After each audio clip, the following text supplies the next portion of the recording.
Hi, and welcome back to another episode of Armchair Pundits. As usual, you've got myself, James, you've got Daryl, you've got Leon. How you guys doing this week? Yeah, Boy, not as not as good good as as you. you, mate, but I'm alright. Yeah, jinx, Leon, How are jinx. you? In it. Well, we did what we were supposed to do in terms of getting 3 points against a team in that position in the league, finally. But yeah, I can't What complain. was the score in the end? 6-1. Yeah, But that's not the I normal see, you're supposed to do. I see.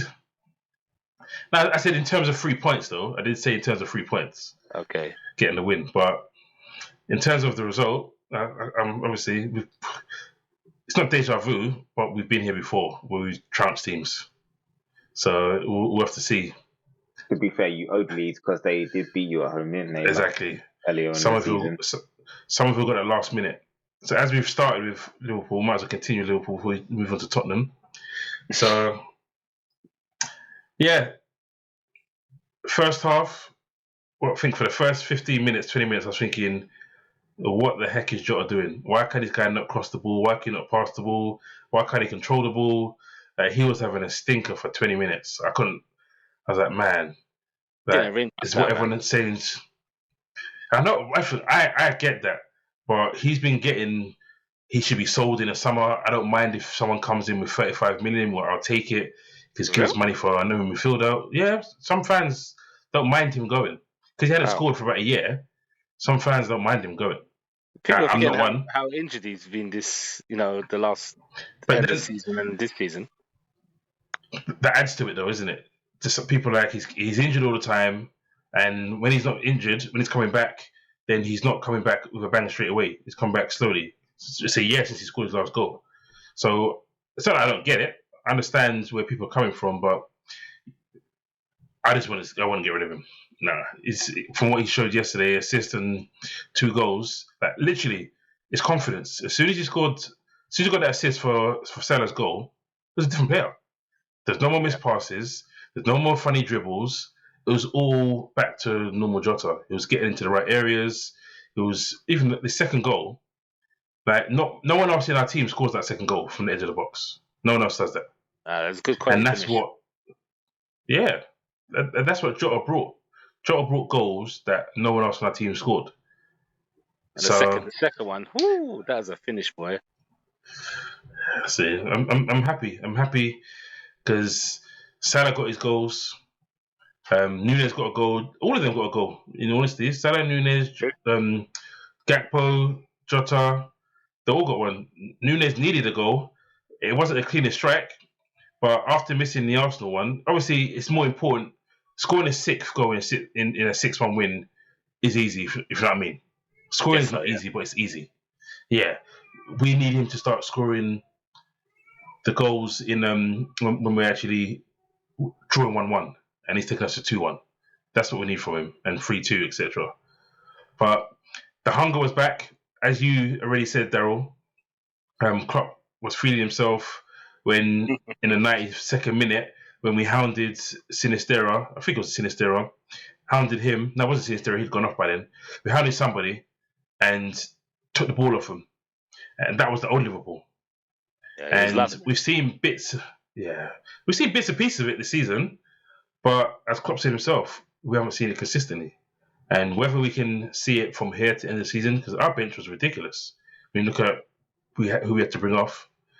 Curtis Jones played 3 games in a row. And I think you've always said, I've always said, he doesn't get a chance to play 5 in a row. That kind of thing. You have to earn it, obviously. You have to earn the chance to play 5 games in a row, start 5 games in a row. But Klopp has started him 3 games in a row, and the last 2 games he looked decent against Arsenal in the second half, and looked decent pretty much all game yesterday night. So whether he can take it on from here, He's needed that run, to be honest with you, and we know he's got the ability. We know he's like that. The pass for the goal was quality. yeah, So we know his capabilities of what he can do. It's just whether he can stay fit and stay on the pitch. Obviously, he's had this little group of games now. See if he can continue to do it. Now's the time to be doing it because at the moment, now's the time to be trying to claim a spot in the midfield at Liverpool. So we'll see what he can been consistently if he keeps playing. It's interesting to see if he keeps the shirt, because obviously Thiago's on his way back. Thiago only got like 8 minutes in that game, got a bit more, I think, against Arsenal. And let's be honest, most of the time you want to see a Thiago start in the game. So it'll be interesting to see whether he comes straight back in next game after having 2 sub appearances. But after yesterday's game, you can argue that Jones deserves to keep his place for the next game. So what's your, looking at your midfield now? Who's your starting midfield? Like you say that you want to see Thiago starting. You've got Jones is doing this thing. You got Bajcetic, who had that little spell of promise. What's your starting midfield? And this is not the starting midfield where James buys in X amount of midfielders from Europe this season. I'm talking about the starting midfield like currently this season now. The final rest of the games of the season. Bajcetic is injured for the rest of the season, so he doesn't count. He's done for the season. So the next game, I would probably go Henderson, Thiago, and Fabinho, just because of what Thiago offers. And it's home against Nott'm Forest. We'll probably need the ability Thiago has on the ball to control the game. So Jones gets dropped. So probably unjustly, but it's Thiago, man. It's Thiago. Listen, I'm not gonna. If Thiago starts, listen. If Thiago starts, I mean, if Jones starts and we win the game, I'm not fussed. But I know if Jones starts and we don't win the game and we bring Thiago on later, I'll be like, we should have started Thiago. But I don't think I would say we should have started Jones if we don't win and Thiago starts. It may sound out of order, but I can't see myself saying that because it's Thiago.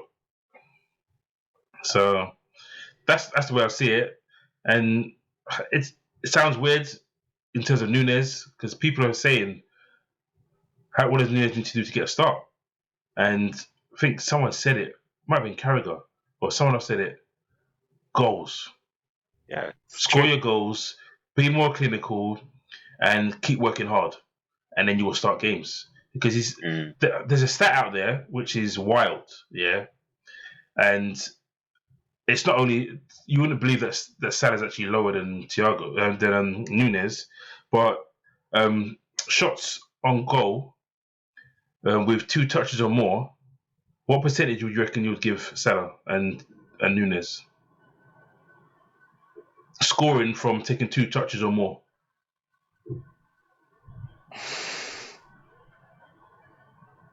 Well, you think that Salah would have more because Salah's on 3%. 3%. What 2 touches? What he's on. Scoring. He's only scored 2 touches or more. From 52 shots, he scored 3%. And what do you call it? Scored 4%. Núñez. When you look at Almiron's, was on like 25% of two or more touches. To be honest, those figures are low. Yeah, wow. So, but you wouldn't expect Thiago's. I keep saying Thiago. I'm happy he's back. But Salah. Núñez. Salah. No, Salah has got 26 goals this season. Yet he's got 3% from 2 or more touches. That's ridiculous. So just imagine what it would be like once he's actually. I've always said he's not clinical. I've always said it, but both of them need to up their game because that's probably part of the problem that we have in this season. In all honesty, if Salah's taken 52 shots and scored 2 goals, I think he scored 2 goals. Out of those 52 shots, he scored 2 goals after 2 touches. Well, you're looking at that's ridiculous. At that low percentages, that's a lot of missed chances realistically. Yeah, it's a lot of missed chances, and I couldn't believe the stat when I saw it because I was like, no way. Because I thought people were just messing.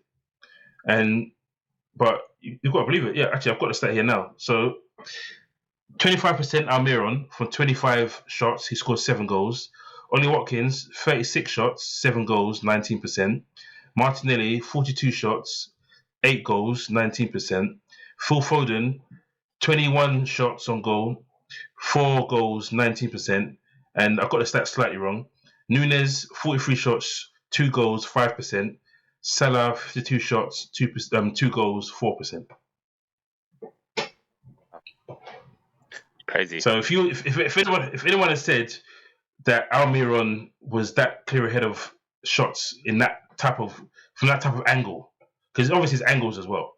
They're both coming from the same wing. That's why I would compare them more than others, because they're both right wingers. They're both trying to do the same thing. For one to have 25 and one to have 4%, you'd have put your house, and it'd be the other way around. Yeah, true. So it's just a microcosm of Salah's season so far. Although he has got 14 or 15 Premier League goals this season, it's just been poor all around. But I said I'm a happy Liverpool fan this evening because we won 6-1 yesterday, and to be honest, Nottingham Forest coming to our ground, I'm expecting another win. I know Nottingham Forest beat us at their ground, but at Anfield, as everyone has seen, apart from Leeds, we've generally done the business. So I'm expecting us to do it again. I'm not expecting top 4 still, because there's too much that has to go wrong. But I just think if we can get to 5th, then it's better than 8th. Essentially, it's better than finishing 8th, man. You got the revenge against Leeds, so time to get revenge against Forest at home, and do what you're supposed to do, like you said that you did this weekend. But we've all seen what Liverpool have done after big results like this, so exactly. Fingers crossed you stay there and don't come for 5th. Because what's your views on Trent? Trent, playing in what Klopp calls it the double six. Double six. Okay. Good for Trent. You know what? He's had a hard time getting a lot of criticism for his defensive work. He's got a new role. He's in midfield. He's getting the assists. He's doing what he does at right back without the pressures of having to defend. There's a lot of comparisons with him and De Bruyne, and the statistics of how many assists between the two of them there'll be before the end of the season. But it's still early days, you know. Leeds weren't great. Let's be honest with you. Exactly. So we'll see. They kind of did it against Arsenal, and I don't think it obviously was as effective. But we'll see going forward. Supposedly, well, second half it was. In all honesty, and in that game, I think he had a second. You go, Liam. Because I think that was partly because Arsenal started to retreat to protect the lead, and you guys went more on the front foot because you was then chasing the game, especially after the little spark that kicked Liverpool into gear. I think it was it Xhaka that caused it? Xhaka, yeah. So obviously we don't want to go back and talk about last week, but I think I mean, to me, Liverpool know what Trent's weaknesses are, and if you're going to play him, you need to cater to that weakness. So there's two things you can do. You can try to improve him as a defender. Because to me, most of the time, defending is about being switched on. He reads the game well, because you wouldn't be able to pass like that if you couldn't read the game well. So he should be able to see it on the other end. I think it's about concentration and willingness to do the right things. Because to me, I've seen Robertson be at fault for certain things that Robertson doesn't normally get done with, but the difference between Robertson is that he tries no matter what. So even if he is out of position, he will bust a gut to try and get back, even though there's no chance of him getting back.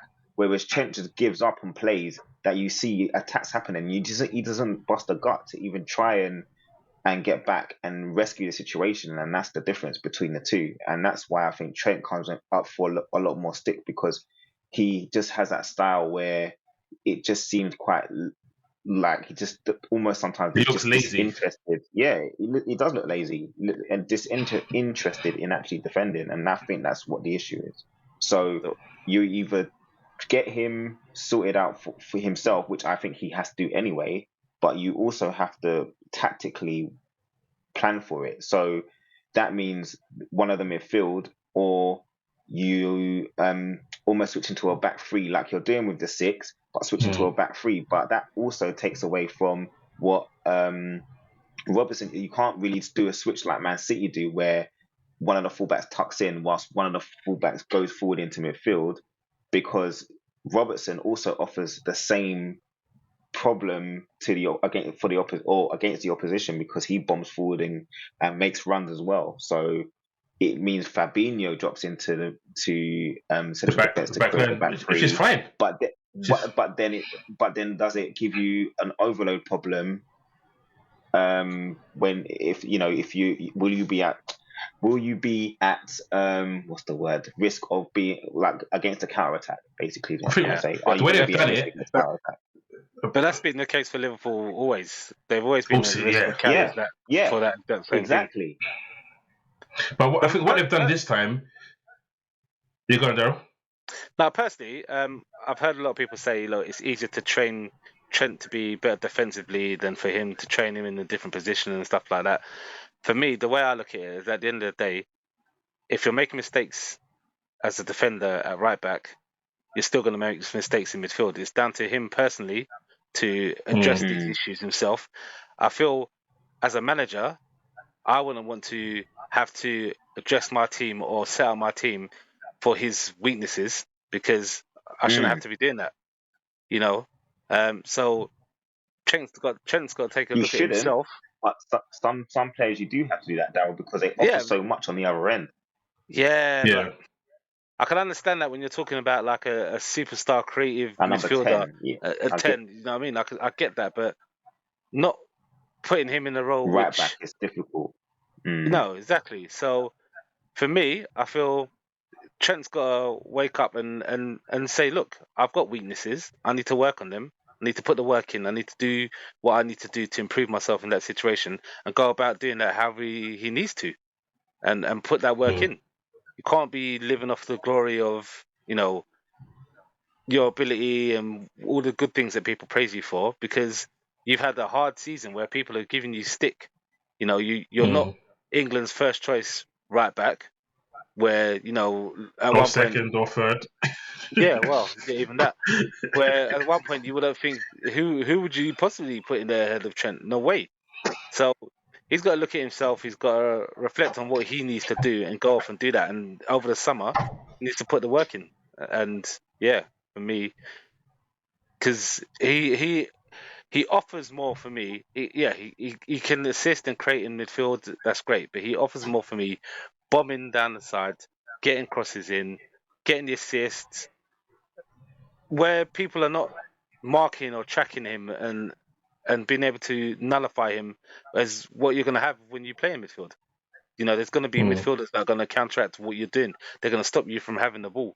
They're going to stop you from being able to distribute, to even receive the ball from the rest of your teammates, because they're going to cancel you out, because they know that you're the main attack. You're the main threat of a great free ball or a pass that's going to cut the defense open.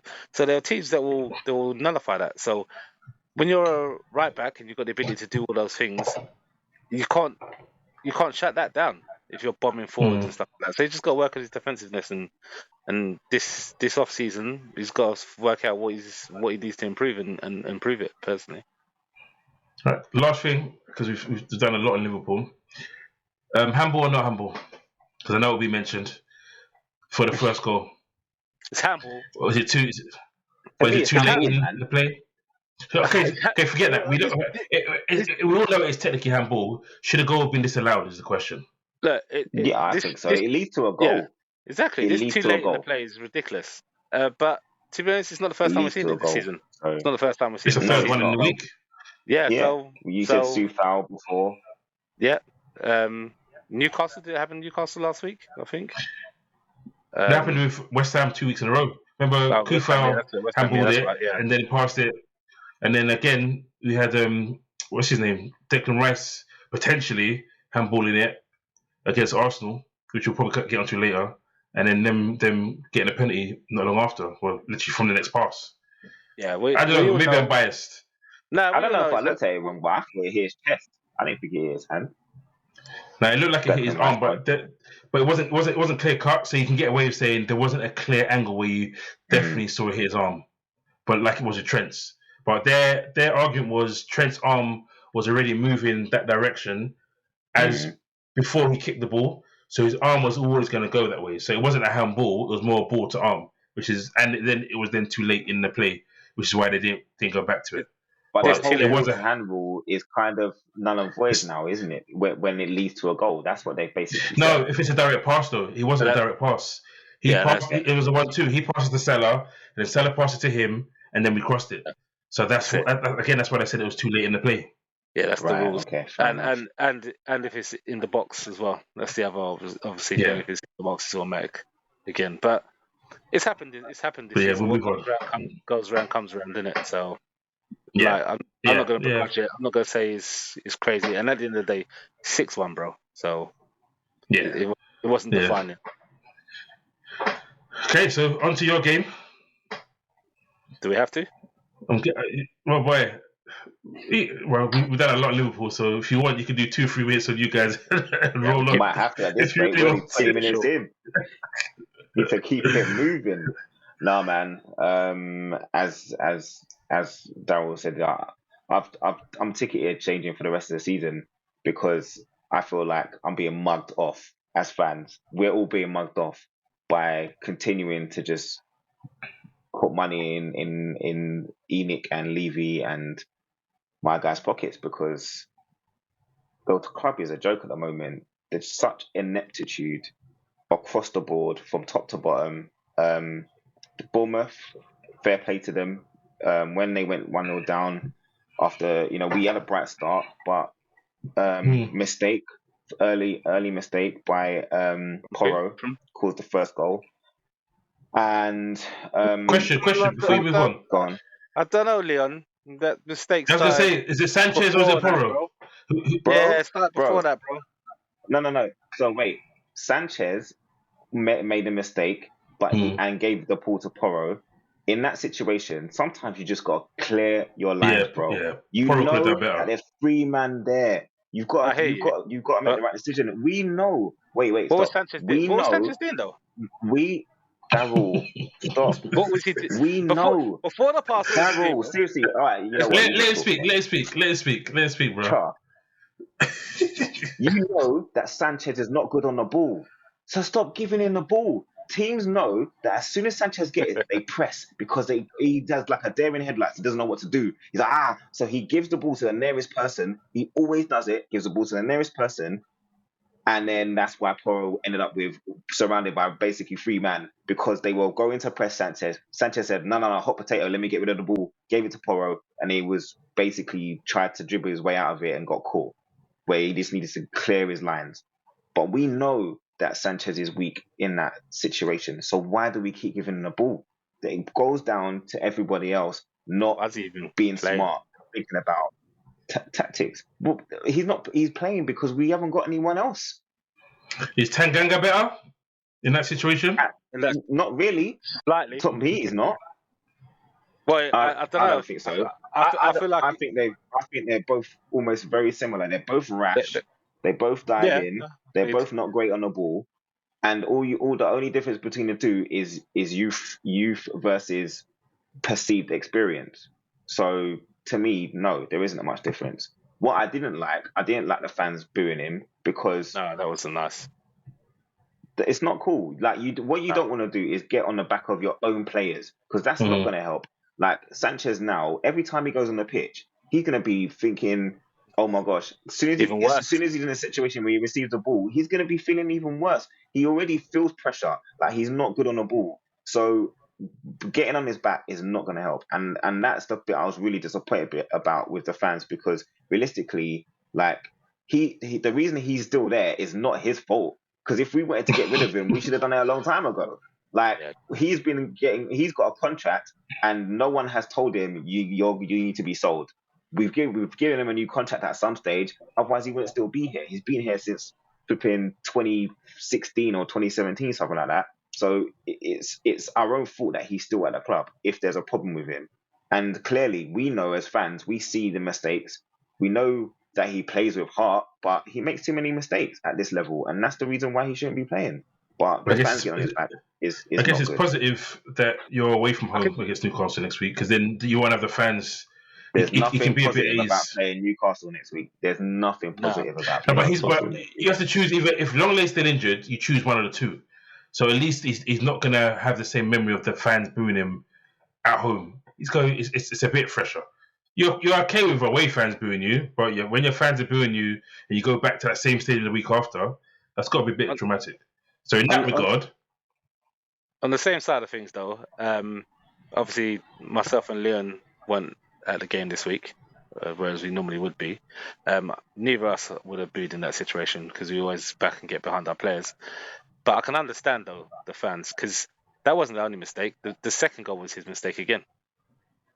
You know. I know, Daryl, but still, man, we can't do that. And then I know you can't do that, but then the management gave that situation the fuel by bringing him off. Personally, and I know we chasing the game and stuff like that. But was that the guy to come off? Was he the one that needed to come off? No, personally, I was gonna come to that, but I thought I haven't given you a chance to speak, so you talk and then I'll say my next bit. No, so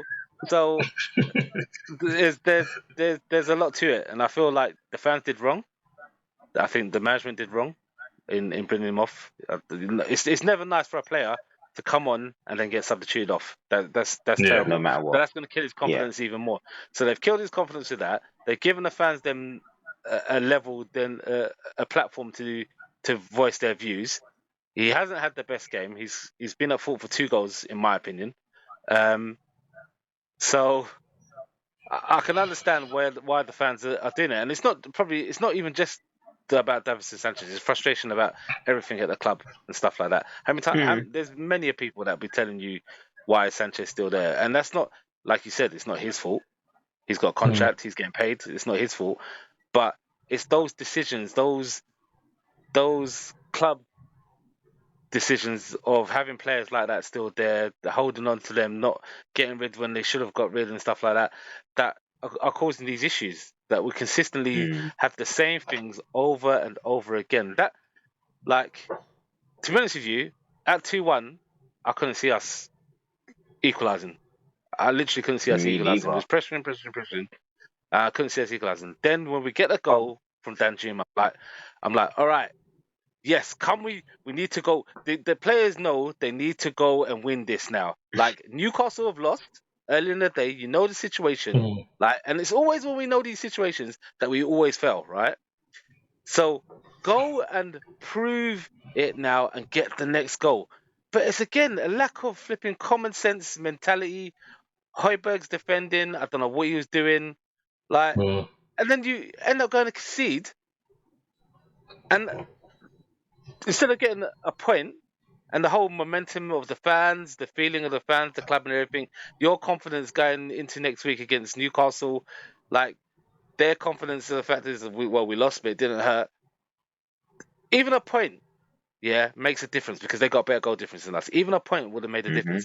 But you then go and threat, mate. Like, I'm glad, do you know what? For the first time I could say, I'm glad I wasn't at the game.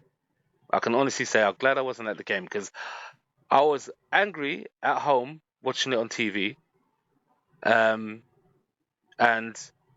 if I was in the stadium, the fuming, how I would have been fuming, boy, I don't even know. But anyway, Leon, go on.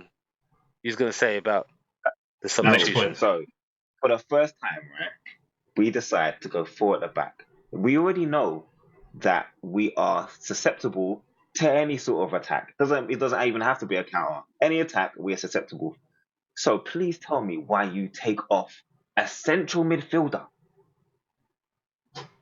replace him with an attacker, and now you're left with just Højbjerg. Not only that, Kulusevski, he is turned into flipping, in Space Jam, when them men lose their powers. He has lost his powers, bro. Because I don't know what the hell has happened to Kulusevski, bro. Oh my goodness. Everything is so baggy all of a sudden. Injuries. The touch. Bro, then don't Injuries, play. bro. We've got man on the bench. We've got Richarlison. We've got Danjuma. Every time I've watched Danjuma come on the pitch, apart from that Sheffield United FA Cup game, but that's another story, he's played well. I don't understand why he doesn't get some game time. Richarlison, he was in form at the point where he had the beef with Conte. He stopped scoring goals, but he was playing well. Just play them guys. Why are we like Son has started to play better recently, but we played Son like the whole time where he was just poor. He was playing. I don't get it. So yeah, I'm not surprised that Bournemouth went and scored at the end because we literally had no midfield, and we have 4 at the back when we can't defend with 5. So to me, it was a comedy of errors. Decision making was poor. Skip was one of our better players. We brought him off, and yeah, in the end, Højbjerg, oh my goodness, as well. Like the guy is out wide. He's only gonna want to cut inside. Why are you not letting him stay out wide? If he gets the ball yet, bro, if he gets a shot from out there and it goes in, you got to blame the goalkeeper. But no, you allow man to cut in so easily. Like it was so obvious what was happening. Oh man, it was just a comedy of errors. But you know what? It was. Some will say it's justice because we should have lost to Brighton last week, and this week we got our comeuppance because Bournemouth came and got the win that they needed for their survival. And I'm done. Right, I'll add the balance into it. No, we don't need to, but I'll give because it shocked me the confidence that Bournemouth had to actually continue playing. Because when you guys started, they're playing Tottenham, James. Like everyone is confident when they play us. No, but it's because everyone is. But you will go up. Because you will go up. I thought, you know exactly. What? Yeah, bro. James, Spurs is a word for a reason, bro. It's a word for a reason. Like we retreated anyone that comes we went 1-0 up. Like, exactly. This has been the problem this season, and it's Conte's style and tactic that has got us into this situation. And having Mason and Stellini there ain't gonna change that. Have you seen any, Leon? Have you seen any change? Have you seen any change? So should you just kept Mason and got rid of Stellini then? No, because Mason's been Conte's like pet bloody coach anyway. So why is he? Because when he was in charge last time, he didn't play. He didn't play that system. The answer is you keep the manager until you have a plan, not just get rid of the manager and then be like, oh, he want to stay though, bro. Understudy stays. He didn't want to stay, but he didn't want to stay though. Yeah, this option was. Not even that. Before you guys even told me anything, Mum was on the plane back to Italy anyway. Before you even sacked him, he's like, I'm gone. I said my piece, and the man booked a flight. Bro, he knew. That's the one ticket, bro. As well, you know. Man was Jay, no baggage, just hand luggage. No. Jay, the truth of the matter is we've seen it with Chelsea, and we've seen it with other teams that have set their managers. They've got managers in. Now, whether you're looking long term or whether you're looking short term, Chelsea have done the short term thing. Other teams have done the long term thing, right?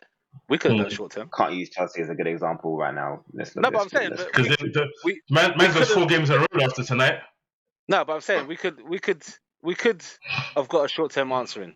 Harry said, "Yo, I'll come and do my thing," and Roy Hodgson's come back and doing his thing. So, boy, true, true story. You know what I mean? So true, yeah. Harry, that's probably not a bad shout. For me, anything was better for me. Just go out and play. Yeah, exactly. Yeah. For me, anything was better. Fair, he hates that. Where's Crenshaw? Let me get Crenshaw's number.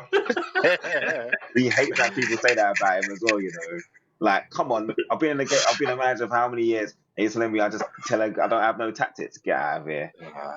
For me, anything was better than Ryan Mason and Conte Mark II. Like, realistically, come on, man. Like, it's cool, man. You shouldn't get nothing. Fair enough. I like Ryan Mason.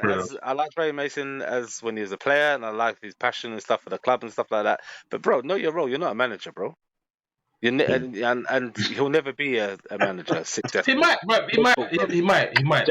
not gonna put him down yet, bro. He won't go down lower league. He might go lower down and make. He may not be a Premier League manager, but he might be a manager.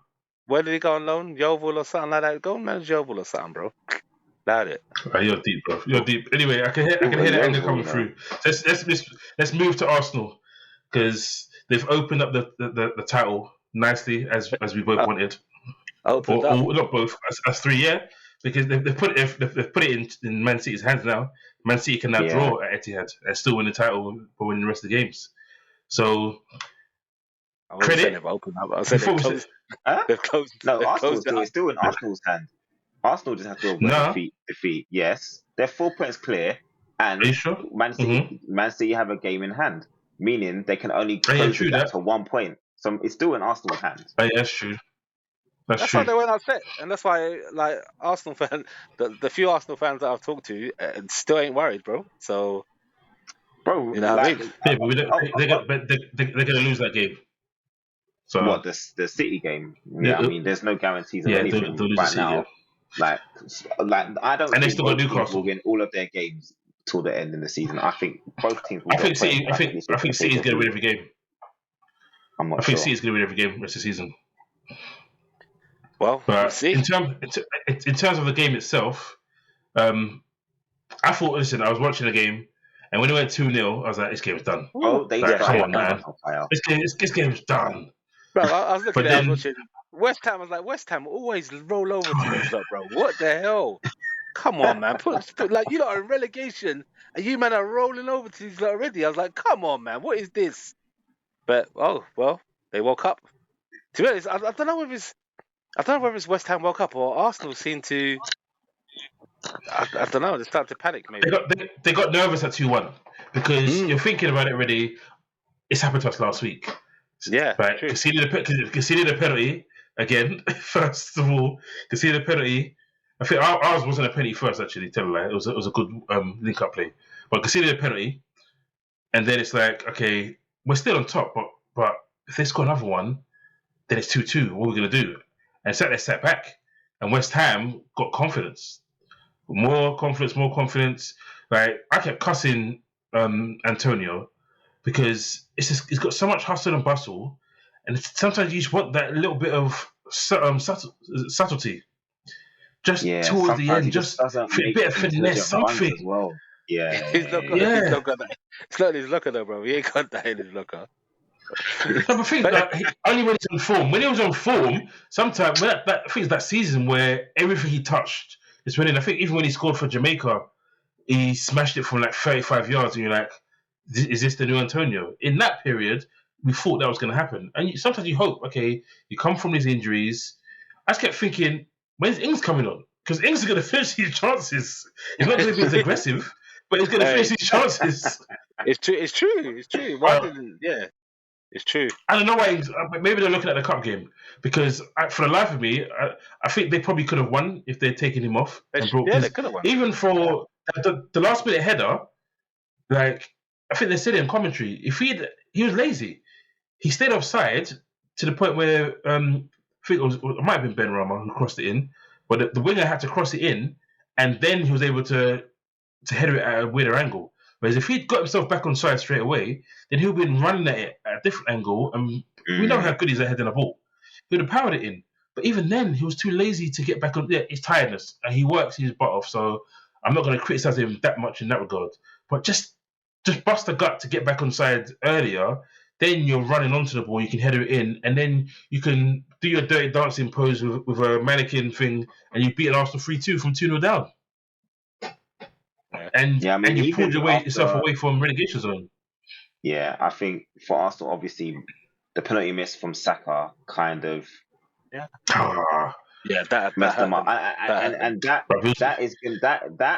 alone is going to be the test now mentally, because that you will see as we had a chance and we fluffed it, and that is going to be we're going to know based on how they react this weekend whether that's going to affect them or not, because there's always one pivotal moment in the title race where you look back and you go, that happened, and that is why the title win. They've got the best game that they could have wanted for on Friday.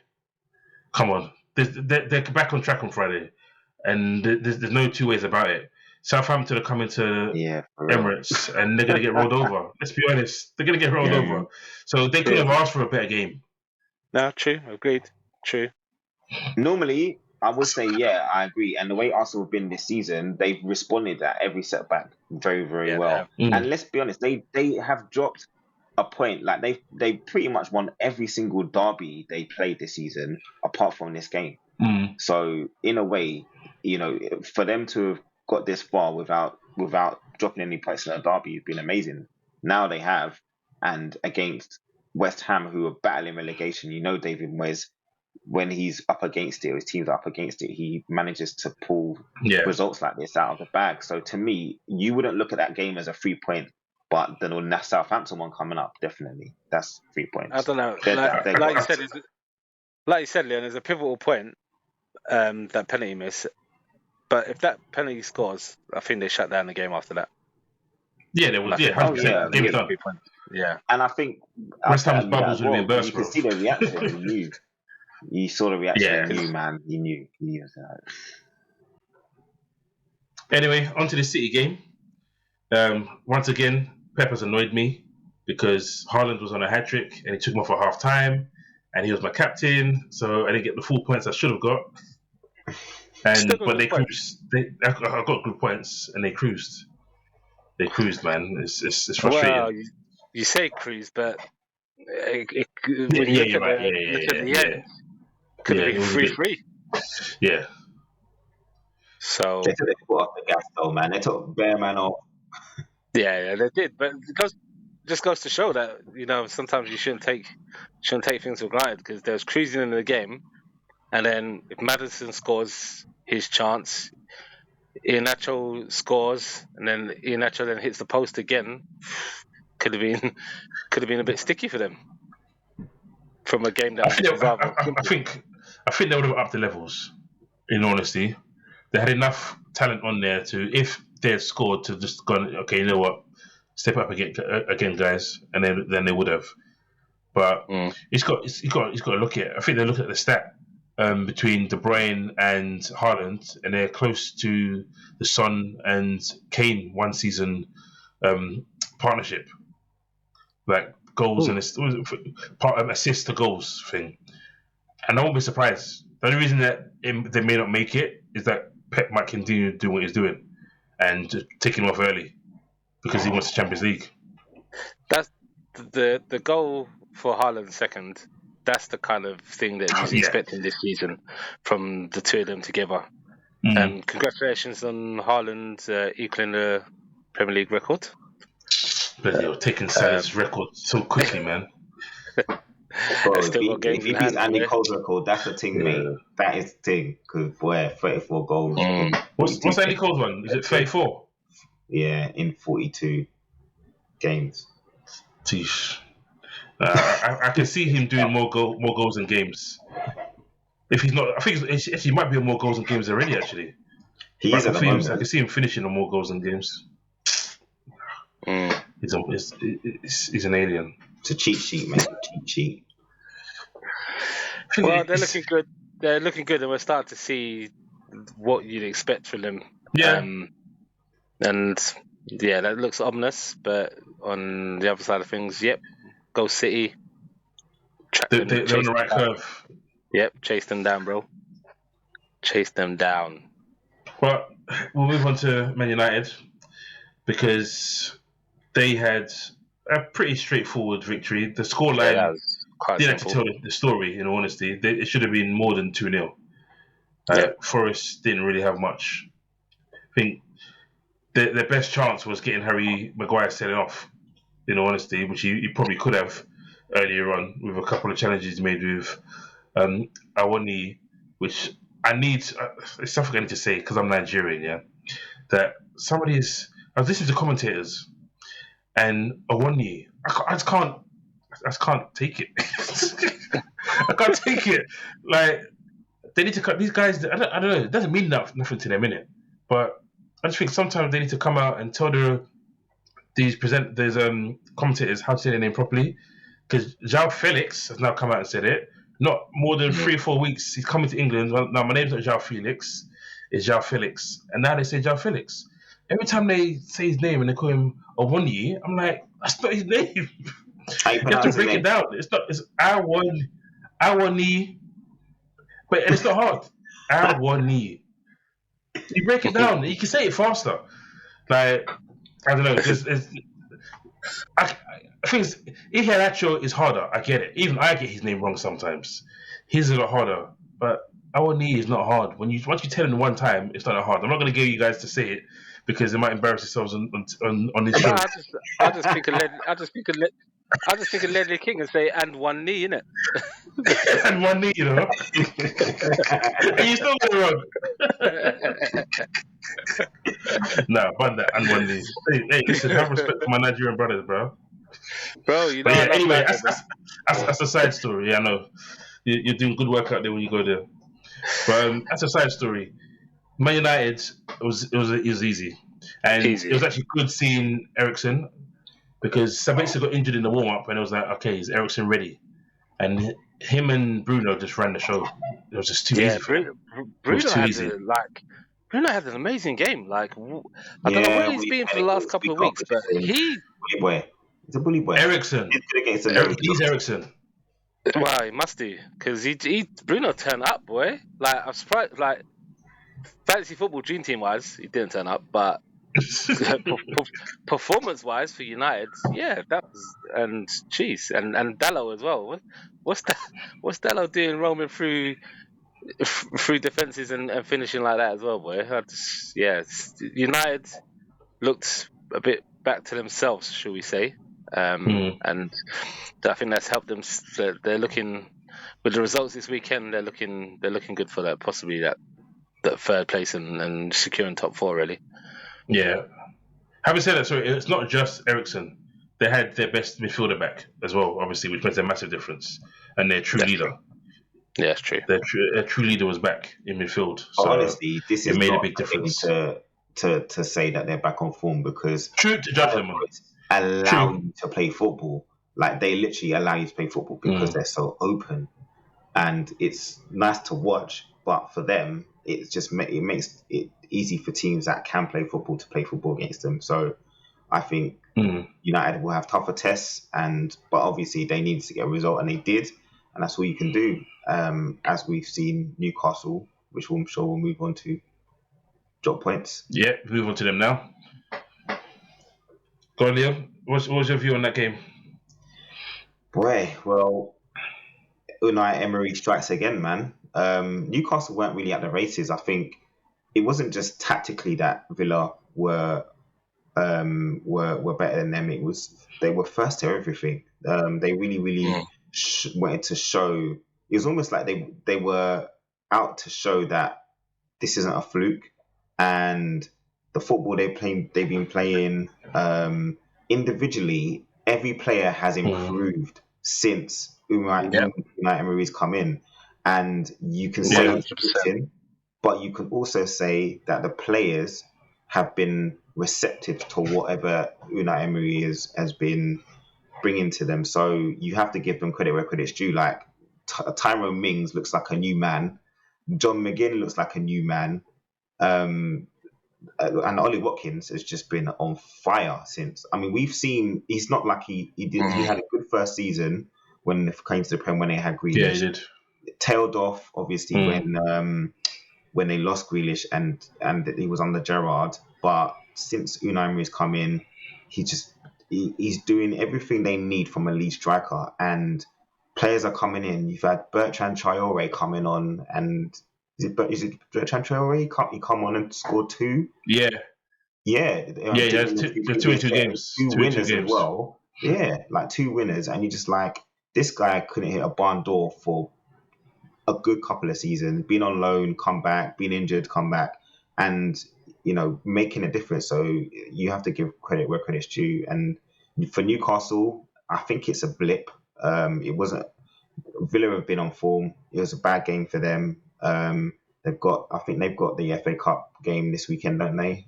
Newcastle. No, Newcastle. Newcastle. They're out. Sheffield United. Yeah, Sheffield United versus Man City. Are they? They're not playing because of the FA Cup games. Yeah. Yes. So they've got a week off. But yeah, man. Which they can recruit themselves from. Yeah, I want to say is hold on. You're playing Newcastle this Sunday, bro. Is it Sunday?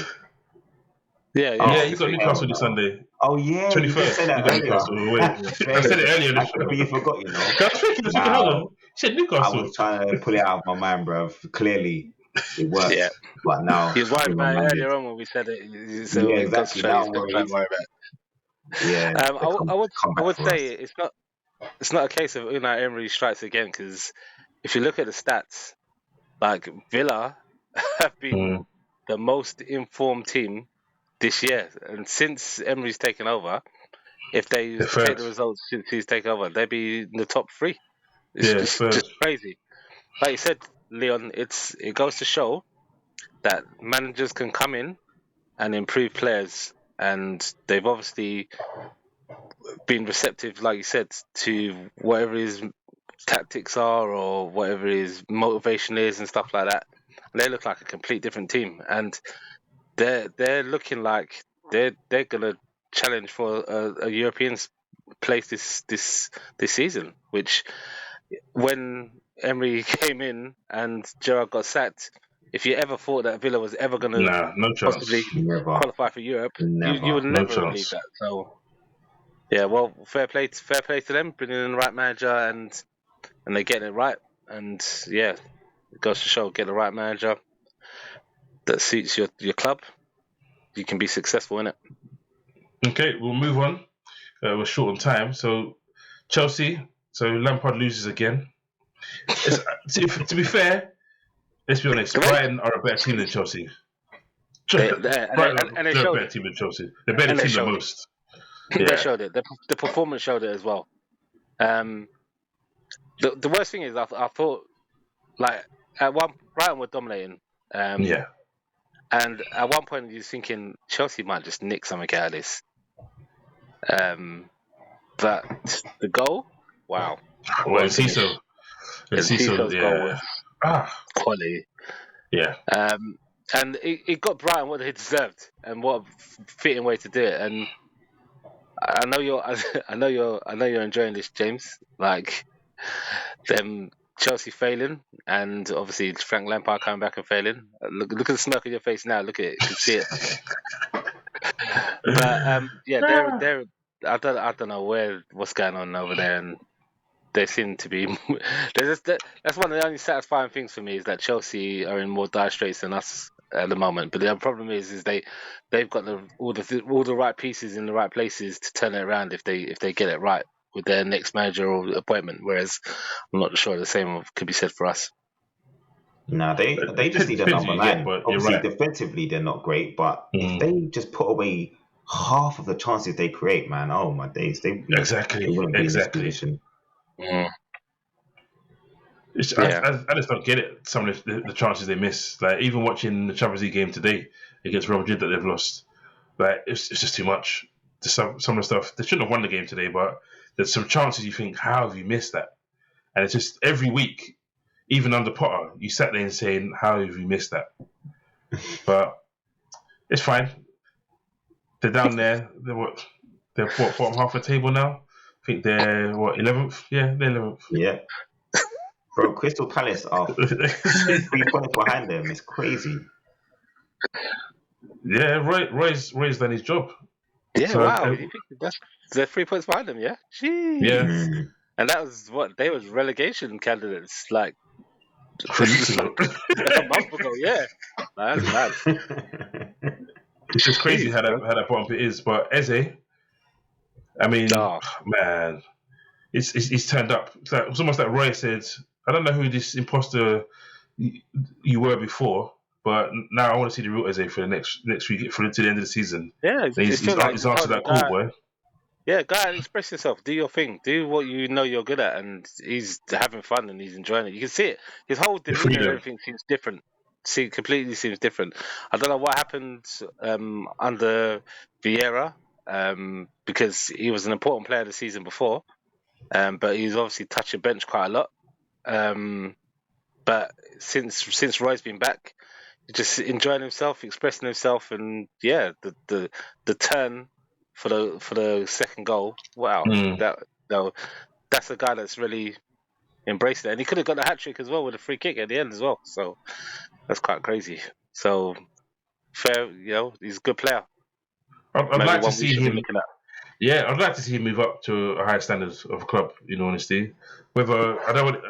Okay, it sounds bad. I like what he's brought to Palace Zaha, but you don't want it to be another Zaha situation Yeah, it's true. You where don't he's want at Palace to be for like his pretty much whole career. Yeah, he went to Man United and Cardiff for a bit, but he's been at Palace for his whole career, and we've missed an opportunity of seeing Zaha play Champions League football because at some stages he's had the ability to be a Champions League player, which yeah. is unless because his contract runs at the end of the season, unless someone signs him that's in the Champions League, we might never see that.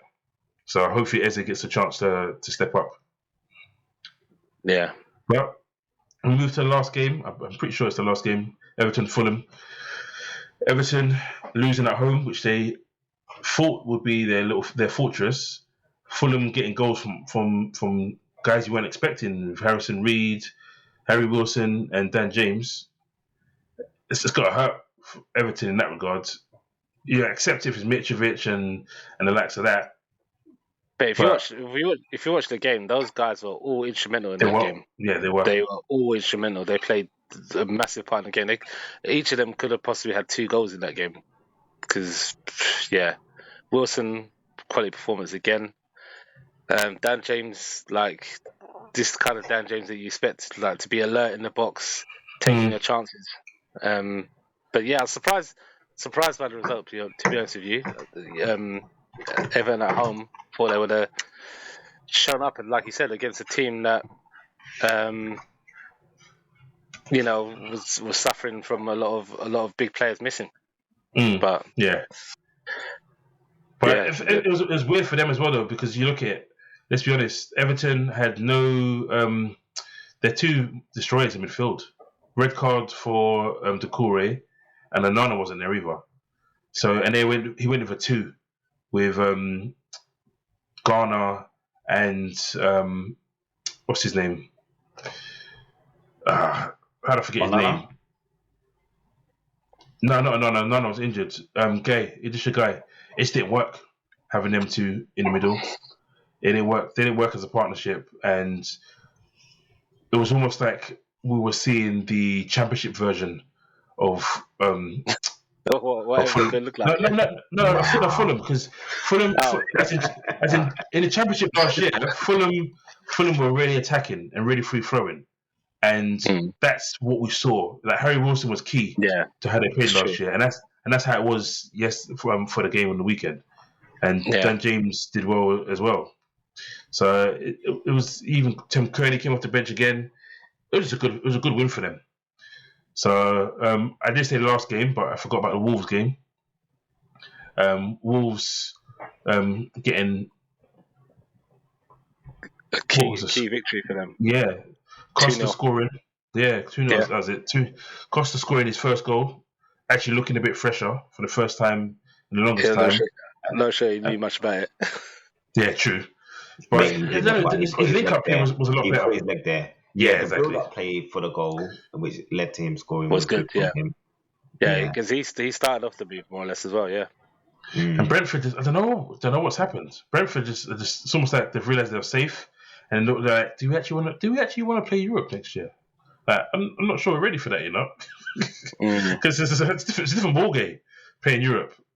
Yeah, well, West Ham could be testament to that, boy. Yeah, and it's fallen off. So it was a weird one to see them get beaten so handedly as well. But they've achieved their goal. There's no second season syndrome or anything like that with them. No. They've done what they need to do. Many people thought they'd be guaranteed down this season. I didn't see it personally. I saw enough from Brentford last season to say they've got enough in them to stay up. So I don't know. I guess people talk about the second season syndrome, like you said, and just put them in that category. But yeah, they've done well this season. A lot of draws, but not losing games and staying in games. It's yeah. So fair play to them. Another London club will stay there next season. So yeah, good job. Okay, well, that's the lot. Like we said, this weekend we've got Nott'm Forest at home. I'm expecting a win. I'll be looking forward to your game. I think if you guys, I know you guys are going to say you're not going to turn up, but if you guys manage to turn up, it could be a good game. It could be a good game. So hopefully you guys do, and hopefully it's a good game. It's going to be defense versus attack, mate. With a little bit of counter attack sprinkled in. With a bit of baptism of fire. Look, Isak didn't score last week, and yeah, I'm pretty sure we're gonna say, "Here you go, for your boots," because just defensively great. I've got no hopes of top 4, but if I did, I'd want this to be a draw. So maybe if you draw, it might. But the way Aston Villa are playing, we've got to worry about Aston Villa as well, mate. Trust me, we've got too many people to worry about. We're not getting top 4. No, you ain't getting top 4 ahead of Villa anyway, bro. I can tell you that. The way Villa we're only 3 points behind Villa with a game in hand, though. To be fair, I think it's a game in hand. It might not be. I might be wrong in that. What about Brighton? Yeah, you got a game in hand. I'm more worried about Brighton. They've got a game in hand. I'm more worried about Brighton than Villa. I think we played Villa as well. If this new found Liverpool actually lasts for the rest of the season, then we can finish 5th. Just about that. If you finish in 5th, that means we're finishing below you, boy. Because I can only if we hold on to 5th, I'll be happy. Actually, I won't be happy. No, you won't. You want 4th. You've been in around it for so long. You want. I don't think we do want 4th, Daryl, which sounds ludicrous, but I just don't think. I think it might be good for the soul of soul searching within the club that he's you failed understand, that to get top 4. That 4th is going to be very much dependent on who we get in as the manager, bro. Maybe not, mate. I don't know, man. You never know. Anyway, you could get a De Zerbi type, not De Zerbi, but you could get a De Zerbi type that's young and hungry.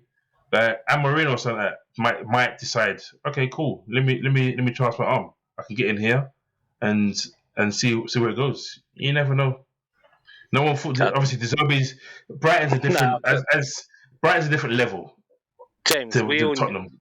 The 3 of us knew about De Zerbi before he went to Brighton, bro. But we didn't expect him to be doing this, bro. I didn't expect him to sit in this where he is now. We knew what kind of football he'd play and the quality of it. So and we didn't know Brighton were going to be doing this. A lot of the work there. The amount of goals they've scored, bro. Bro, Potter was never 7th. Potter was never 7th, bro. Never. No. Actually, he might have been earlier in the season. To be fair, like September. Finishing at this point, September. Exactly. No, this is fighting relegation and telling fans to be happy with what they've got. So, but yeah, okay, cool. Well, it's been an eventful show, but we'll see. You guys are hoping for a win. I'm hoping for a potential draw with you guys and expecting, because we're at home, to beat Nott'm Forest. But we'll see. Catch you guys next week. Take it easy. Catch you next week. Right. And as I forgot last week, I won't forget this week. Don't forget to subscribe. Continue subscribing because we've actually gone up quite a bit since we've come back, which I'm very happy about. And we thank you. Keep on sharing and keeping letting other people know that this show's a good show and one that people should be watching. But so, thanks again. Take it easy. Cheers. Thank you.